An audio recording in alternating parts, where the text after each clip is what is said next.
Have you ever opened an employee handbook, started reading, then suddenly stopped halfway through, looked up, looked around, and thought, wait, is this an actual company rule, or is someone messing with me? Not the big serious rules like breaking the law, just the tiny ones. Petty, nitpicky, so small that when you first hear them, you laugh. But after living with them every single day, yeah, it's not funny anymore. And here's the interesting part, these rules aren't rare at all. They've existed in many workplaces across the United States, not to make work better, but to make people easier to control. Today we're going to walk through 31 rules like that. Some will make you laugh out loud, some will just make you sigh. And there's a very good chance you'll think, yeah, my company did this too. Story 1. Limiting bathroom break time. A workday starts out completely normal. Not many emails yet. The coffee has just kicked in, and then your body makes a very human request you need to use the bathroom. At this company, that's not so simple. The rules clearly state each bathroom trip is limited to just a few minutes, not roughly, not flexible, but timed. For real.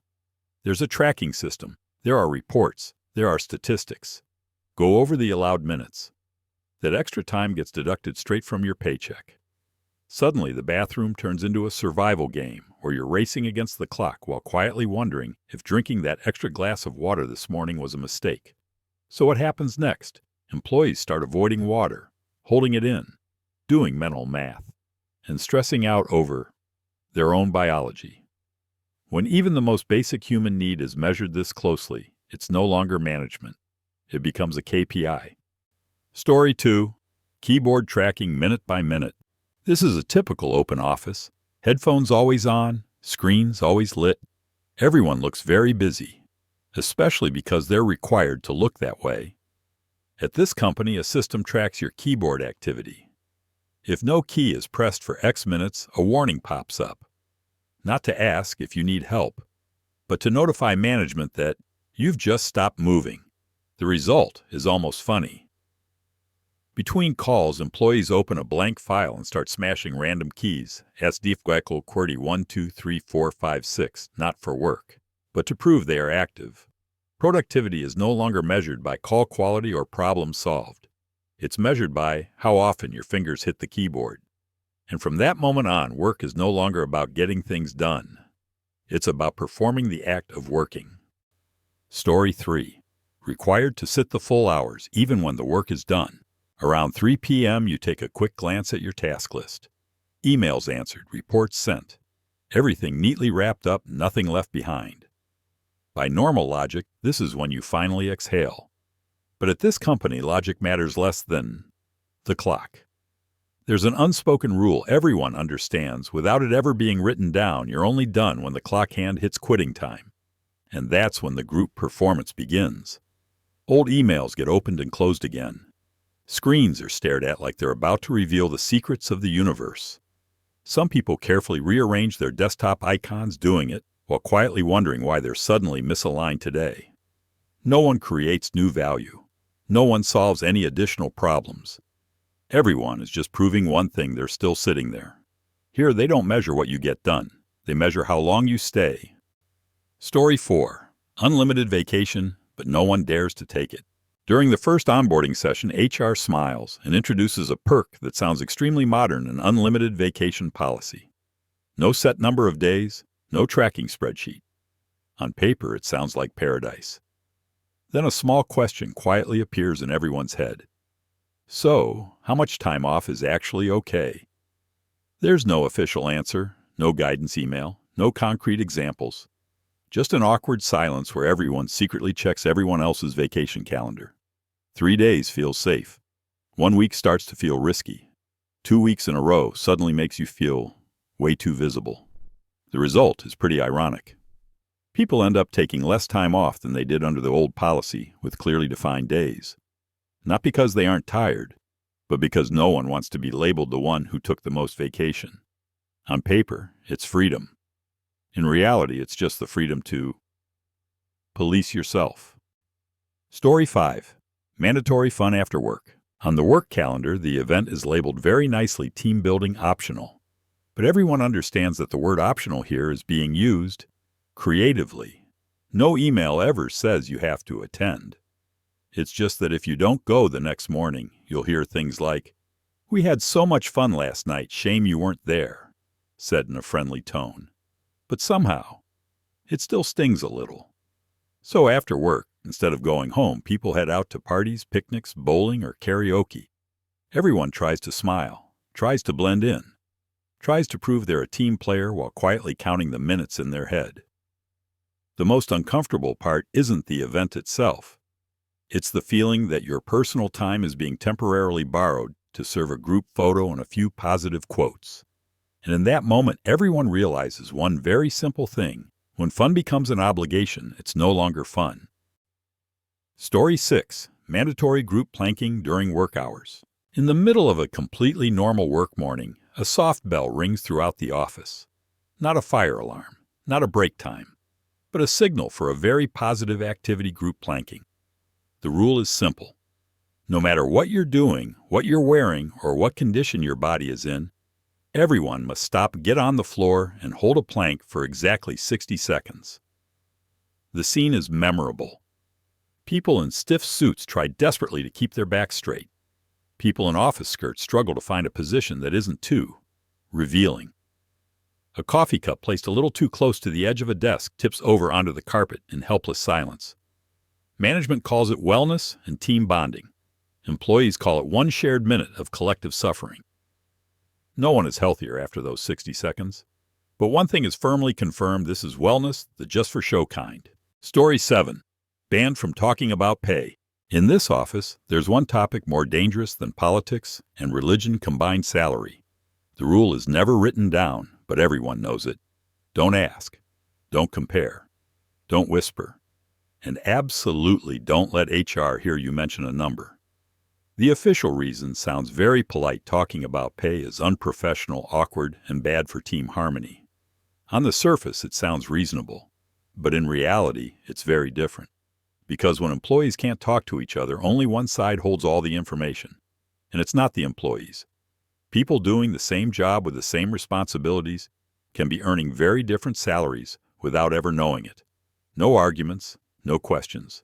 Everything just drifts along in silence. And that's when the most important question appears: who is this silence really protecting? Story 8. Monitoring personal social media.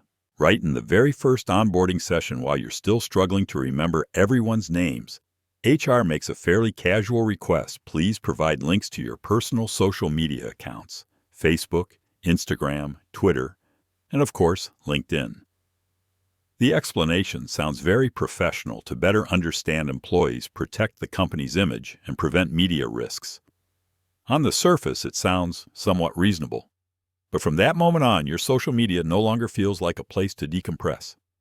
A photo holding a beer at a weekend barbecue. A post sharing an opinion from 3 years ago. A late-night story posted because you couldn't sleep. Suddenly, everything feels like it's being examined under a magnifying glass. No one says you did anything wrong, but no one says you're safe either. The line between work and personal life starts to blur. You still work from 9 to 5, but it feels like you're online for the company 24/7. Story 9. Banned from using personal pens. In a government office, everything is very serious. Clear procedures, proper forms, and especially pens. The rule is simple: employees are not allowed to use personal pens. Each person is issued one standard black ballpoint pen from supplies. No gel pens, no smooth ink pens, no pen you personally bought from a stationery store because it feels better to write with. If you're caught using your own pen, that's not a personal preference. That's using unauthorized equipment. It sounds trivial. It's just a pen, right? But when you use it every single day, you start to feel like you're not allowed to choose anything at all. Not because of budget, not because of security, but simply to keep everything uniform and easier to control. And just like that, even the smallest choice in your workday no longer belongs to you. Story 10. Mandatory high fives. At this company, greeting coworkers with words is considered not energetic enough. Instead, there's a very positive rule: anytime you see a coworker, you must give them a high five. On paper, it sounds fun. In reality, it's mildly dangerous. Hallways suddenly turn into social minefields. One hand is holding a laptop. The other is gripping a cup of hot coffee. And straight ahead is a coworker who has clearly seen you. Your brain starts doing the math. Drop the coffee. Drop the laptop. Or pretend to be deeply fascinated by your phone, the wall, the ceiling. Anything that does not resemble a human being. Before long, the entire office develops a new skill. Professional-level eye contact avoidance. Not because people dislike each other, but to dodge one more awkward high five. Management calls it building a positive culture. Employees call it positivity, but exhausting. Story 11. No personal calls at your desk. This office has a very clear rule: employees are not allowed to take or make personal calls at their desks. The reason sounds very professional: to stay focused and avoid disturbing others. So whenever a phone vibrates, employees immediately stand up. They quietly slip out to the stairwell, the hallway, or some hidden corner, speaking in voices so low it feels like they're discussing state secrets. When the call ends, they return to their desks as if nothing happened. The interesting part is that this rule seems to have a premium version. Right in the middle of the open office, the boss can freely take personal calls, discuss weekend golf plans, make restaurant reservations, share vacation stories at a volume the entire room can hear. No one comments. No one objects. Everyone just puts on their headphones and keeps working. Here, everyone understands one thing: rules are written for everyone, but enforcement depends on who you are. Story 12. Locking the temperature for one person. In this office, temperature is not a topic for discussion. It has already been decided. And that decision lives inside a clear plastic box locked tightly to the wall. The chosen number is considered ideal. Ideal for one person. A leader who believes their brain works best when the room feels like a food storage facility. The result is that every morning the entire office arrives dressed like they're preparing to go skiing. Coats, scarves, fingerless gloves so they can still type. Some people work with a thin blanket draped over their shoulders like a character from a historical drama. No one dares to touch the control box. No one dares to ask, because everyone knows this isn't really about temperature. It's about power. In this place, the comfort of dozens of people is traded for the comfort of one. Story 13. Desks must be completely empty. At the end of every workday, this office follows a very formal ritual desk clearing. Not tidying up, but removing everything. No family photos, no favorite coffee mug, no small plant to prove you still have emotions. Everything must disappear from the desk surface as if no one ever sat there. The next morning you walk into the office and look around. Dozens of identical desks, clean, silent. So sterile, it looks like a scene that's just been wiped of evidence. Management calls this a minimalist space that helps focus. Employees feel like they're working inside a desk showroom. There's nothing to remind you that this is the space of a specific human being. Just a computer, a chair, and cold white lighting. Here, the workspace is perfectly neat. It just no longer carries any sign of the person doing the work. Story 14. Mandatory internal social network. This company cares deeply about internal connection. So deeply that they built their own social network for employees. And of course, using it is mandatory. Everyone is required to post a few times each week. Don't post enough. You'll receive a very polite reminder email complete with statistics on your engagement level. The result is an endless feed of posts that look strangely identical. Copied and pasted birthday wishes, project updates that sound upbeat while saying nothing specific, and lots of stock-style photos, handshakes, big smiles, and people staring optimistically into the future. No one actually reads them, but everyone has to post, not to share, but to prove they are present in the company culture. A place that was meant to connect people turns into just another obligation on the to-do list. When interaction becomes a metric, connection stops being natural. Story 15. Transparent bags. Ever since the company introduced a new policy, mornings now feel like going through airport security. Employees are no longer allowed to use regular bags. Everyone must carry a transparent one. The reason sounds very serious: enhanced security. But the side effects are interesting. Everything in your bag is now public. Medication, an old book, an emergency snack. All of it sits there clearly visible, like a personal exhibition no one asked for. As you walk past the security gate, you don't feel like an employee. You feel like a suspect under very thorough inspection.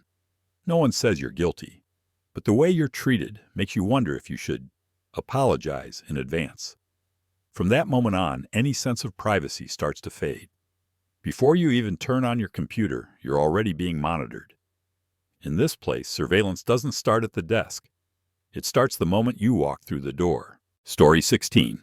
The Fake Suggestion Box. In the corner of the hallway, there's a very cute little box decorated with light bulb icons and the words, "Your opinion matters to us." Employees believe it. They drop in handwritten notes, very seriously written. Suggestions about processes, about schedules, about things that could make everything better. And then, nothing happens. No response emails, no update announcements, no sign that anyone has ever opened that box. The suggestions disappear like they were swallowed by a black hole. But the box stays right where it is, always cleaned, always mentioned in meetings as proof of a listening culture. In reality, it doesn't exist to collect feedback. It exists to soften frustration, to give employees the feeling that they've already spoken up. And so everything stays exactly the same. Only the illusion of being heard works extremely well. Story 17. Tattoos banned even without client contact. This company places a very high value on brand image, so high that they have a clear rule: no visible tattoos at work. What makes it worse is that this rule applies to everyone. Even employees who work in closed rooms sit in front of a screen all day and haven't seen a single client in years. The reason given sounds familiar: tattoos look unprofessional and don't fit the company image. It almost sounds reasonable, if we were still in the 1990s. In reality, everyone knows this has nothing to do with branding. It reflects an outdated bias about appearance, a place where a small butterfly tattoo on a wrist is seen as more dangerous than poor job performance. Here, competence can be proven by results, but appearance is judged instantly. And more often than not, it matters more than you think. Story 18. Constant password changes. This company takes security very seriously, so seriously that employees are required to change their passwords constantly, every few weeks. And of course, the new password can't resemble any password on the long, exhausting list before it. The requirements are extremely specific. Uppercase letters, lowercase letters, numbers, special characters. And apparently the only thing missing is the current moon phase to make it truly secure. The outcome is predictable. No one can remember their own password anymore. After a few failed login attempts, people discover the most efficient solution: write the password down on a piece of paper and place it in the safest spot possible, right under the keyboard. In theory, this system is extremely secure. In reality, it creates dozens of little notes with sensitive login information spread all over the office. When a security rule forces people to break the rules just to work, maybe that rule is breaking itself. Story 19. Inspecting the office fridge. Once a week, the office fridge enters inspection mode. It sounds like routine cleanup of expired food. In reality, it feels more like a nutritional raid. A can of soda gets slapped with a warning note, complete with a disapproving face. A leftover slice of pizza from last night might come with a polite pamphlet about heart health, courteous but deeply judgmental. No one says you're forbidden to eat. You're just being guided to eat the right way according to the standards of a group very invested in your lunch choices. The result isn't that everyone eats healthier. The result is the birth of a snack black market. Candy hidden in desk drawers, cookies passed hand to hand, chocolate stored like classified documents. The fridge stays exemplary and empty. Employees stay hungry and tired. When a company starts controlling what you eat, it's no longer about wellness. It's management down to every single bite.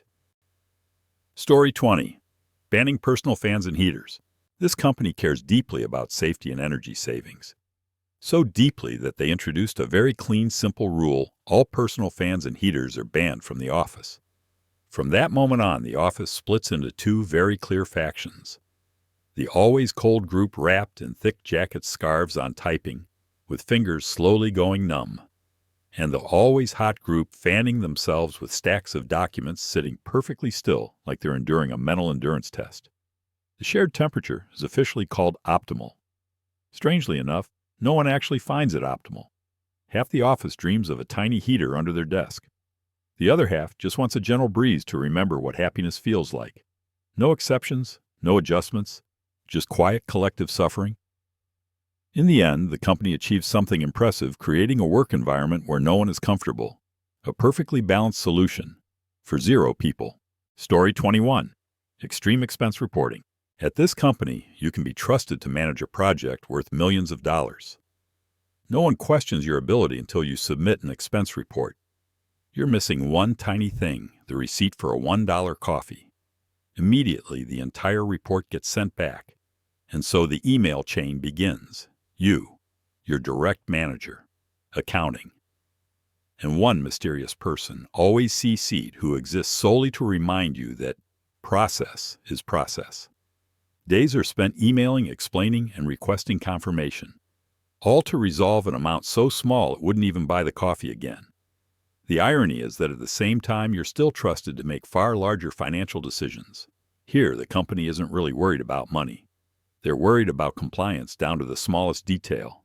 And in that world, small things are where trust disappears first. Story 22. Coming to work while sick. At this company, sick leave is a right in theory, but culturally it's treated as a sign of weakness. Employees show up with mild fevers, constant coughing, glassy eyes. No one tells them to go home. Instead, they're praised for being responsible. Every sneeze becomes proof of dedication. The office slowly turns into a shared germ zone. Tissues everywhere. Hand sanitizer used more than coffee. Everyone knows this isn't okay, but no one wants to be the first person to stay home. The irony is that productivity doesn't improve at all. People get more exhausted. They infect each other faster. And eventually the entire team gets sick together. Here, sacrificing personal health is celebrated, while staying home to avoid infecting others is met with suspicion. Story 23. Memorizing the company manifesto. At this company, you're not just paid to work.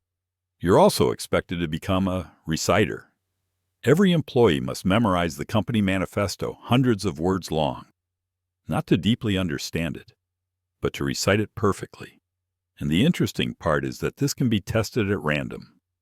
In the middle of a perfectly normal workday, a manager might ask, "What does the third sentence of the manifesto say?"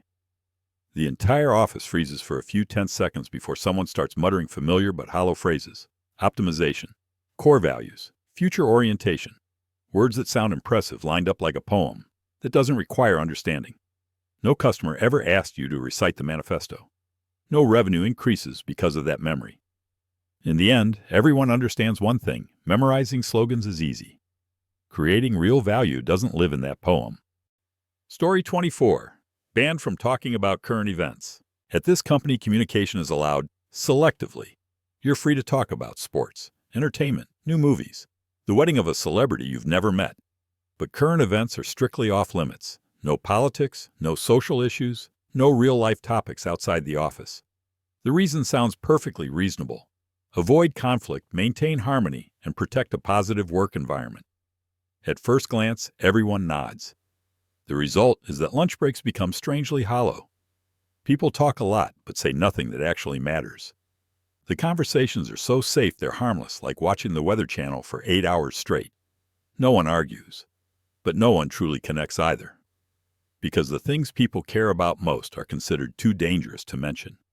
Here, silence doesn't mean people have no opinions. It means silence makes everything easier to manage. Story 25.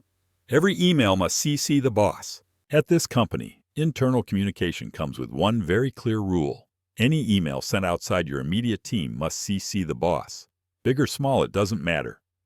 Asking it about a broken mouse. Reminding accounting about an invoice missing information.